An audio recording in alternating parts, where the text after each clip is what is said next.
Yang kini mengungsi di posko Tanah Datar sudah bersama kami. Selamat pagi Pak Mas Rizal. Assalamualaikum.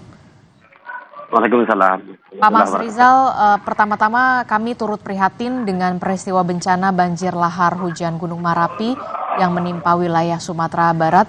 Pak Mas Rizal, bagaimana saat ini kondisinya Pak Mas Rizal dengan keluarga? Saat ini berada di posko pengungsian, betul ya Pak ya?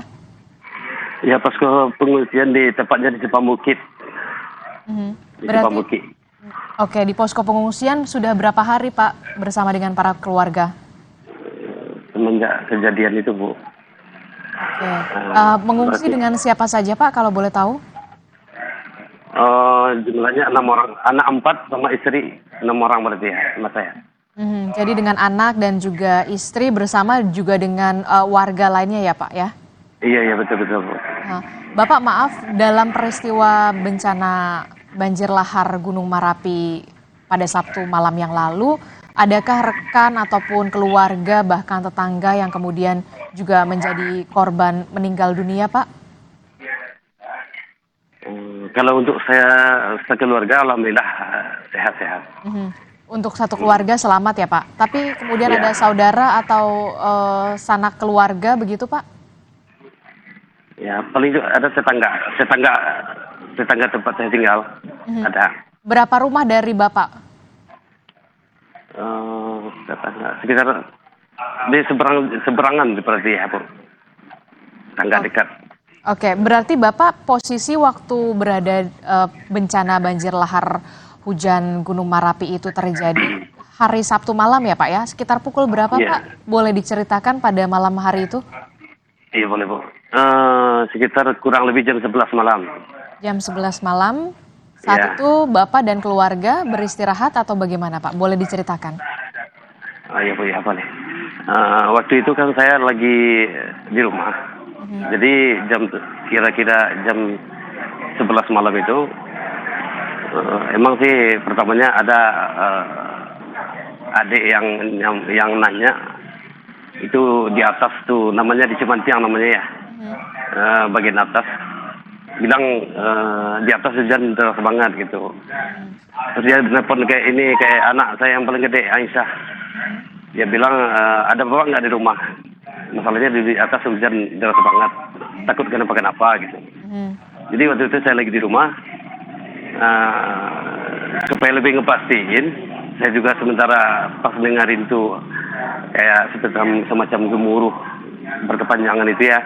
Jadi saya supaya lebih ngepastiin lagi, itu di sebelah kanan rumah saya tempat tinggal itu kan ada musala. Di musala itu kan ada ya semacam apa namanya genangan apa kayak semacam genangan air apa ya. Jadi pas saya lagi mastiin itu, makanya saya lihat aja lah ke musala itu gitu. Iya. Naik apa enggaknya air. Tahu-tahu saya sampainya di sana, itu di luar dugaan gitu. Air sudah naik Ternyata air udah naik sekitar kurang lebih 3 meter. 3 meter? Iya. Jadi giliran ngelihat air kayak gitu, saya langsung putar balik aja, lari ke rumah. Kan ingat sama anak. Jadi saya putar lagi ke rumah, balik lagi ke rumah. Saya sampainya di rumah, nggak hitungan detik saya langsung bilang ke istri, udah kita selamatin anak sekalian, ini udah banjir gede nih. Oke. Saya ambil anak sama istri, saya ajak keluar, itu sekitar ada 3 meteran. Saya keluar di rumah, itu air udah sebetis. Saya maju lagi itu mau arah ke Simpang Bukit ya, sebelah kiri dari rumah, menuju ke tempat yang agak tinggi. Saya sampainya di aspal itu, pas lewat dari rumah kan nyampe aspal mau belok kiri, itu saya nengok belakang, itu air sama batu itu ada sekitar kurang lebih 4 meter tingginya gitu. Habis itu saya langsung belok kiri arah ke Simpang Bukit. Itu Bapak berjalan kaki atau naik motor atau menggunakan kendaraan mobil? Wah, waktu itu Bu nggak sempat pakai kendaraan, Bu. Kendaraannya orang hitungannya detik kayak gitu, Bu ya. Pokoknya nggak ada istilah, nggak ada ini tanda-tandanya gitu, langsung mendadak gitu aja, Bu. Oke, berarti Bapak dengan istri kemudian anak itu berjalan berlari begitu ya Pak ya? Iya. Untuk menyelamatkan diri. Lalu bagaimana dengan tetangga-tetangga yang lain? Itu kan kalau tidak salah tengah malam sekali. Bagaimana di perkampungan Bapak, riuhkah atau bagaimana? Atau memang sebelumnya ada kepanikan warga di sana? Sebelumnya memang tidak ada pengeras suara dari misalkan masjid yang kemudian memberitahukan bahwa ada naik air atau bagaimana sebelumnya Pak? Oh, di lokasi itu emang kebetulan waktu itu mendadak semua, Bu. Secara tiba-tiba gitu, nggak ada istilahnya tanda-tanda apa selain ya suara gemuruh kayak gitu. Gemuruhnya kencang sekali ya Pak ya? Iya, sama tetangga di sana juga sama kayak saya, Bu, kagetnya bukan main, Bu. Makanya saya pas lari itu nyelamatin istri dan anak-anak, arah Simpang Buki itu jarak dari rumah itu sekitar 15 meter. Saya nengok lagi tuh, udah di situ saya kelihatan rumah yang saya tempat itu hancur ke bawah arus air. Itu kalau nggak salah itu, Bu, sekitar 4 meter lah air itu. Akhirnya Bapak menyelamatkan diri dan juga keluarga ke wilayah mana Pak? Dengan juga para tetangga pada saat itu? Itu ya daerah Simpang Buki itu, Bu. Kita kan dari rumah itu kalau belok kanan kita ke musola. Kalau kita belok kiri ya ke Simpang Buki, namanya itu agak datarannya agak tinggi dikit. Oh, agak tinggi, ke dataran yang lebih tinggi ya Pak ya. Dan semua warga berkumpul di sana ya Pak ya? Iya, di saat itu saya udah lari sama anak-anak ya kemarin, terus nyusul itu tetangga-tetangga semuanya pada panik semua. Jadi selang berapa, kalau nggak salah setengah jam kemudian itu lampu mati. Oke. Lalu pada saat itu berarti semua warga di sana menyelamatkan diri itu ke tempat yang lebih tinggi yang tadi Bapak sebutkan ya Pak ya? Setelah itu adakah arahan dari WhatsApp atau pesan teks begitu Pak dari kelurahan atau kecamatan atau dari RT RW setempat bagaimana selanjutnya soal penyelamatan diri setelah itu Pak? Oh, di malam itu, Bu? Iya, di malam hari itu. Kalau di malam hari itu kita kayaknya nyelamatin diri masing-masing aja. Terus kebetulan saya lari arah ke Simpang Buki itu, ya tetangga-tetangga orang-orang yang lain juga ngikutin aja, Bu. Di saat itu belum ada yang ngarahin gimana, Bu, orang secara mendadak kayak gitu ya, Bu ya. Dan sebelumnya juga tidak ada peringatan begitu Pak dari gitu. Iya. Ada nggak Pak? Nggak ada peringatan, Bu. Tidak ada sama sekali Pak? Nggak ada. Malah waktu itu saya yang orang-orang yang banyak itu pas kebetulan itu lampu udah mati. Oke. Listrik langsung mati Pak?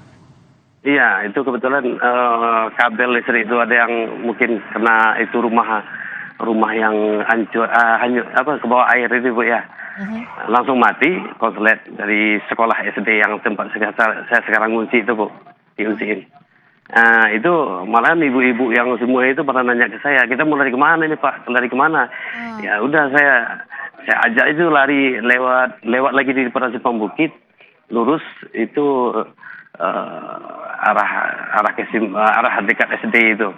Sampai di sana ya udah saya diam aja di sana. Bilang kayak ibu-ibu bapak itu kita diam di sini aja udah.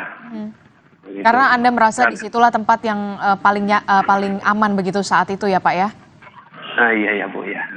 Kemudian ketika semua berkumpul ada beberapa tetangga yang juga masih belum bisa berkumpul dan kemudian masih dicari, masih hilang begitu Pak informasinya? Kalau itu Bu, yang bagian saya itu kan sebelah kiri dari ke tempat kejadian tuh Bu. Terus yang sebelah kanan seberang jembatan itu beda lagi Bu, nggak bisa lewat ya ke arah saya itu Bu. Masalahnya kan terhalang dengan jembatan itu Bu. Dan jembatannya kondisinya saat ini? Jadi posisinya saya kan di jembatan itu jatuhnya sebelah kiri. Jadi sebelah kanan jembatan ya orang pada di sana Bu, nggak bisa nyebrang lagi udah. Jadi kalau di saya yang di tempat saya itu sekitar malam itu kurang lebih ya Bu 50 orang atau 40 orang lah Bu. Oke, jadi Kurang di kira-kira dalam segitu. rombongan Bapak itu sekitar ada 40 sampai 50 orang ya Pak ya yang menyelamatkan diri. Iya Bu ya. Baru setelah pagi atau menjelang pagi baru ada bantuan atau seperti apa Pak? Enggak Bu, malam itu sekitar kalau nggak salah Bu ya jam 12 ya sejam kemudian Mhm. saya mikir mau cari tempat yang aman di mana gitu kan. Ya. Ya udah, karena sebelumnya ini kan udah kejadian yang ketiga kali nih. Dari pertama dulu 4 hari menjelang Lebaran, Mhm. terus yang kedua naik lagi, yang sekarang udah yang ketiga nih. Jadi saya mikir dulu pengalaman yang pertama lalu? dulu, Mhm. kita kan diungsiin ke SD ini, sekolah SD. Oke, sekolah SD. Jadi saya kepikir lagi kemarin ya udah lebih aman lagi supaya nggak panik. Aha. Saya coba ke SD dulu sendiri gitu, ngepastiin. Setelah saya buka pintu SD lokal yang ada kosong, ya baru saya kasih kabar lagi, balik lagi ke sana ngasih tahu ke warga yang ngumpul sama saya di sana. Ya udah kita ngunci aja lah, amanin diri aja ke sekolah, mudah-mudahan nggak apa-apa gitu. Oke, baru Saat langsung malam itu. mengungsi ke bangunan sekolah dasar di tempat yang saat ini Bapak bersama dengan warga lainnya berarti ya Pak ya? Iya Bu, iya. Keesokan harinya barukah kemudian ada petugas yang datang baik itu dari TNI ataupun dari PPPD atau dari Pemkab setempat Pak? Iya Bu, ini di waktu kita udah nyampe di SD itu bapak-bapak itu semua bapak-bapak petugas itu emang udah pada datang semua Bu. Pas kita giliran nyampe di SD itu. Berarti kondisi rumah Bapak dan juga warga yang lain, tetangga-tetangga Bapak juga berarti hancur ya Pak ya? Ya hancur semua Bu. Yang selamat alhamdulillah yang selamat saya, istri dan anak-anak. Semuanya nggak ada yang bisa dikeluarin. Tidak ada yang dibawa satupun ya Pak, hanya menyelamatkan nyawa keluarga berarti betul ya Pak ya? Nah, nggak ada Bu. Masalahnya kan seperti saya bilang tadi Bu, itu secara dadakan mendadak gitu aja Bu. Dan Nggak dalam ada hitungan detik ya Pak ya? Iya Bu. Dan dalam hitungan detik ya Pak ya? Ya boleh dulang Bu. Berarti itu dalam hitungan detik saja ya Pak kejadian? Iya Bu ya. Dan tidak ada peringatan. Andai kata kita telat dikit itu kayaknya habis semuanya udah Bu. Oke. Nggak ada yang salah.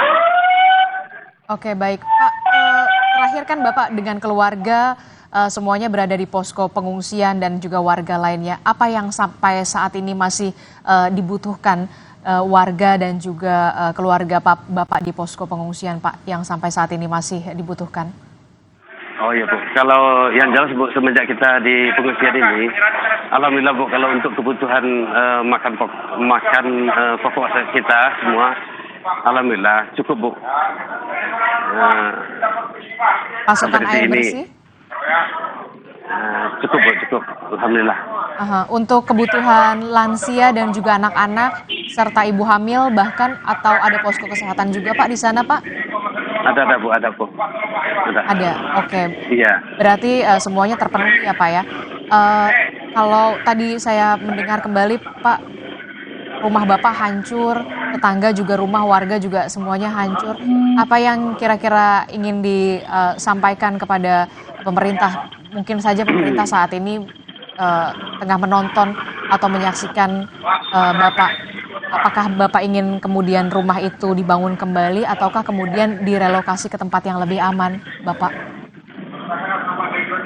Ya, kalau mungkin saya mewakili semua ya Bu ya. Tapi yang jelas sekarang yang di saya sendiri, kalau udah kondisinya kayak begini ya jelas lah Bu. Kalau kita kayaknya mau bangun rumah di sini lagi dengan kondisi zona merah kayak gini kan otomatis itu kayak sekarang tuh seperti anak-anak, ibu-ibu atau semua lah pokoknya termasuk saya juga kan jelas lah Bu agak trauma gitu Bu ya.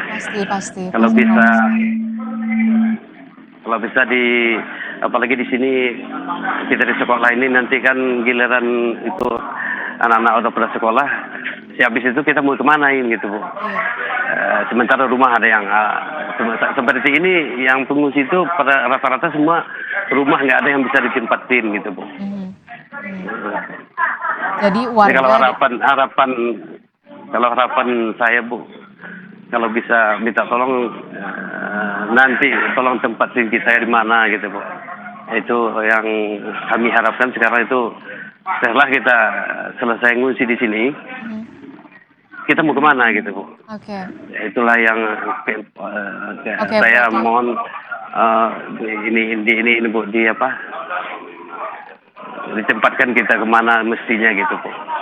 Oke, jadi Bapak Mas Rizal ini karena memang trauma sekali berada di zona berbahaya begitu, di wilayah yang berbahaya, berarti bersedia untuk direlokasi dan direlokasi ke tempat yang lebih aman begitu ya Pak ya? Karena memang betul. rumah Bapak dan juga rumah warga lainnya juga sudah hancur semua ya Pak ya? Iya Bu. Oke, baik. Kami turut berduka dan turut prihatin pastinya dengan apa yang menimpa Bapak dan juga warga lainnya. Tetap kuat Pak, tetap tabah. Kita mendoakan supaya ada solusi dari pemerintah yang tepat begitu. Salah satunya mungkin relokasi ke tempat yang lebih aman pastinya. Terima kasih Bapak telah bergabung bersama kami bercerita bagaimana peristiwa banjir lahar hujan Gunung Merapi ini menerjang wilayah rumah Bapak yang juga menghancurkan rumah dan juga seluruh wilayah di wilayah Agam, Padang Pariaman dan juga wilayah lainnya. Terima kasih Pak Mas Rizal, sehat selalu Pak. Assalamualaikum. Waalaikumsalam warahmatullahi wabarakatuh. Terima kasih juga. Saudara, informasi